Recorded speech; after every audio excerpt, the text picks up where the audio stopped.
बिस्मिल्लाहिर्रहमानिर्रहीम। मैं हूं डॉक्टर GM चौधरी। तो आजकल जनाब हमारे मुल्क में ये जो IPPs माहदे हैं, यकीनन आप जानते हैं कि ये बिजली की प्रोडक्शन और सेल के मुतल्लिक हैं। तो हर शख्स, चूँकि बिजली बहुत महंगी हो चुकी है और बिजली का बिल एक बहुत बड़ा मसला, कौमी मसला बन चुका हुआ है, तो हर शख्स के ज़हन में ये सवाल पैदा होता है कि क्या ये IPPs के साथ वाहिदे ख़त्म हो सकते हैं या नहीं। तो मैं यहाँ पे आपको ये रिक्वेस्ट करूँगा कि आप इस प्रोग्राम को अगर आखिर तक देखेंगे तो यकीनन आप कोई ना कोई छोटा या बड़ा कारोबार करते हैं तो आपके लिए ये इंतहाई मुफीद साबित होगा, ताकि आप इन रसूलों को अपने भी जो कारोबार हैं उन पर अप्लाई कर सकें। तो यकीनन जनाब हमारे पास एक कॉन्ट्रैक्ट एक्ट है, यानी कि कॉन्ट्रैक्ट एक्ट 1872, यानी कि कानून मुआहदा 1872। उस कानून में जनाब मुख्तलिफ जो माहदे हैं या मुख्तलिफ जो कारोबारी मामलात हैं उनके मुतल्लिक बड़ी तफसील के साथ बताया गया है कि आप किस तरीके से कोई माहदा कर सकते हैं और फिर किस तरीके से आप माहदा कैंसिल कर सकते हैं या तोड़ सकते हैं। उसमें अगर आपको किसी किस्म की कंपनसेशन यानी कि कोई मुआवजा या ज़र तलाफ़ी देना पड़ता है तो उसकी क्या सूरत हाल होगी और उसको किस सूरत में लिया जा सकता है। या इसी तरीके से जो भी आप एग्रीमेंट, कॉन्ट्रैक्ट या मुआहदा करते हैं तो उसकी जो परफॉर्मेंस है, यानी कि उस पर अमल दरामद के लिए कौन सी शराइत है।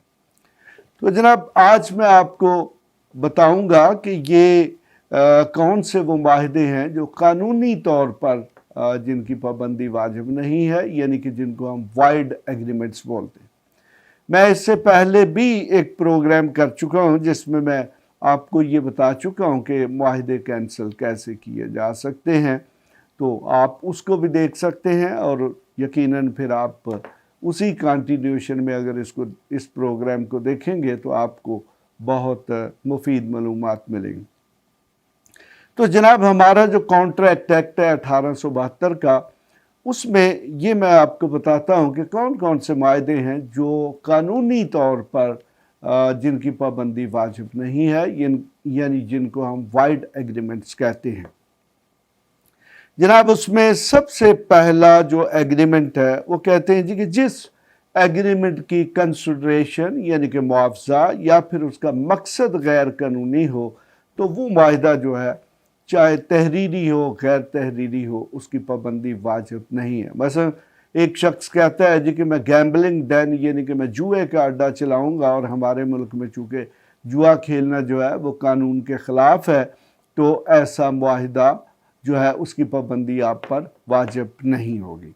इसी तरह सेक्शन 25 है कॉन्ट्रैक्ट एक्ट का, वो कहता है जी कि अगर किसी मुआहदे में जो कंसिडरेशन है यानी कि मुआवजा ही ना हो तो वो मुआहदा जो है उसकी पाबंदी वाजिब नहीं। मसलन देखेंगे एक शख्स दूसरे शख्स के साथ मुआहदा करता है जी कि मैं आपको ये प्लॉट बेचूंगा, दूसरा कहता है जी कि मैं ये प्लाट ख़रीदूंगा, तो यकीनन उस प्लाट की कोई कीमत होनी चाहिए।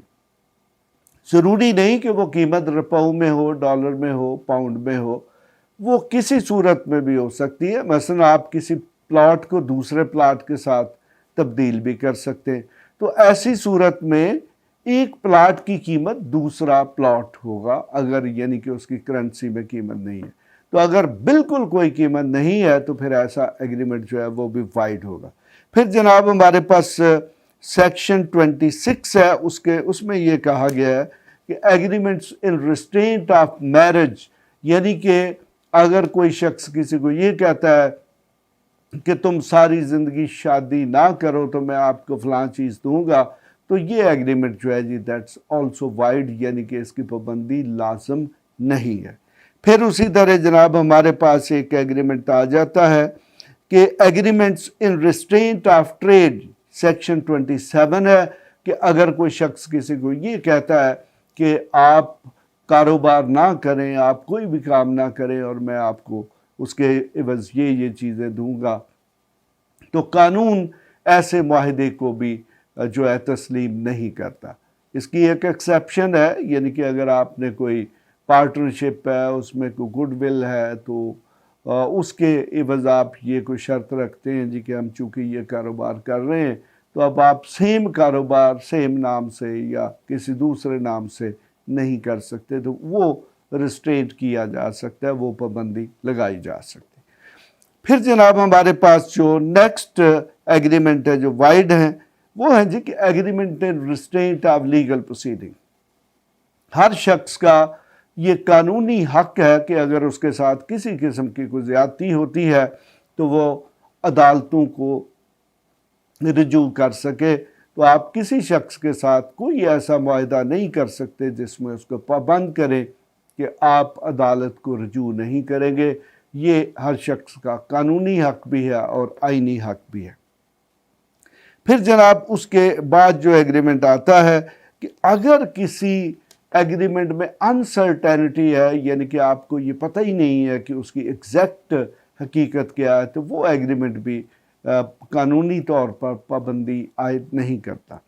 मसलन देखें, अगर एक शख्स कहता है जी कि मेरा एक घर कराची में है और एक लाहौर में है और मैं आपको एक घर बेचता हूँ, तो अब उसने चूँकि अपने मुआहदे में ये वाज़ेह नहीं किया कि वो लाहौर वाला बेच रहा है या कराची वाला, तो ऐसी सूरत में जो एग्रीमेंट होगा वो वाइड होगा, चूँकि उसका जो सब्जेक्ट मैटर है वो अनसर्टन है। तो जनाब इसके अलावा भी कुछ सूरतें हैं कि जिनकी मौजूदगी में मसलन देखें कि वेजरिंग एग्रीमेंट है जिसमें जुए के मुतल्लक है, या फिर इसमें जो कोलेटरल है वो वेजरिंग सूरत में होता है, या कहीं पर अनसर्टेनिटी आ रही है, तो ऐसे मुआहदात जो हैं उनकी पाबंदी भी लाजम नहीं है। यकीनन आज की जो डिस्कशन है ये आपके लिए काफ़ी मुफीद साबित होगी। इसके साथ ही मैं इजाज़त चाहूँगा। खुदा हाफ़िज़।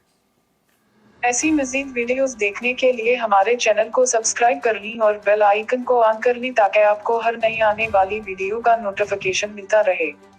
अगर आपका कोई भी सवाल हो तो आप हमारे दिए गए व्हाट्सएप नंबर पर राब्ता कर सकते हैं या कमेंट्स करके अपने सवाल पूछ सकते हैं।